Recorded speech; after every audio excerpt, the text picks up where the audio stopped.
Balitang Sports!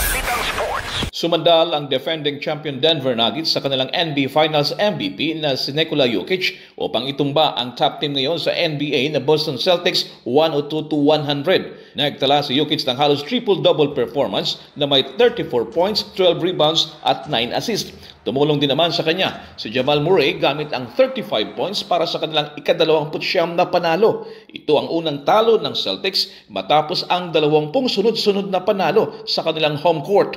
O narito may tsansa sana si Jason Tatum na itabla ang score sa pagkatapos ng oras pero sumablay ang kanyang fade-away shot.